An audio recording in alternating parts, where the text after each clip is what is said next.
Salut, c'est Yoann Claret, je vais vous raconter mes années comité. Forcément, quand on grandit à Tignes, le ski c'est quand même l'activité principale, surtout en ayant un papa comme le mien qui était moniteur de ski. Donc j'ai été sur les planches sur mes 2 ans et demi je crois.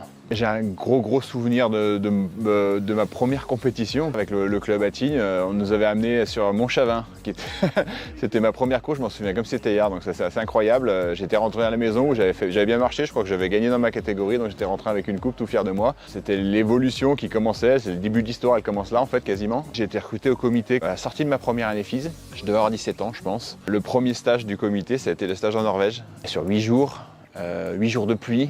Ça a été un stage extraordinaire parce que très difficile. Je me suis dit, ça risque d'être compliqué, si le ski c'est comme ça tout le temps, ça va pas être rose tous les jours.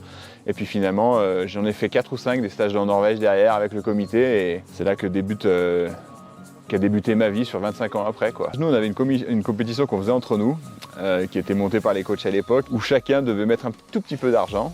C'était une compétition mixte entre du super G, du slalom et du géant, où on faisait un classement général un peu, et les 3 premiers raflaient la mise. Et ouais, c'était super marrant parce que ça te mettait un petit coup de pression et il y avait toujours cette notion de compétition et de compétitivité qu'il y avait au comité qui était super importante pour la suite. La dernière fois, je crois que c'est moi qui l'ai gagné, le combiné, et voilà, donc j'ai ramené un petit peu d'argent en même temps que de ramener un petit peu des super souvenirs, c'était cool.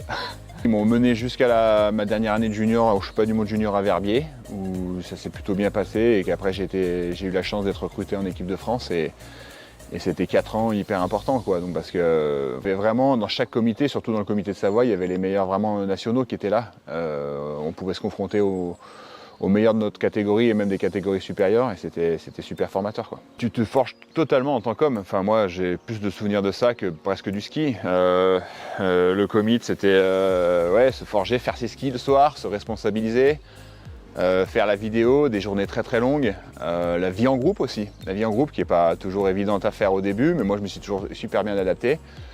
Et c'est ce que j'ai aimé en final, et c'est ce qui m'a créé aussi cet esprit d'équipe, et c'est ce que j'ai gardé toute ma carrière. Et le comité de Savoie, je pense que c'est vraiment le comité le plus important en France, hein, il n'y a pas de doute là-dessus.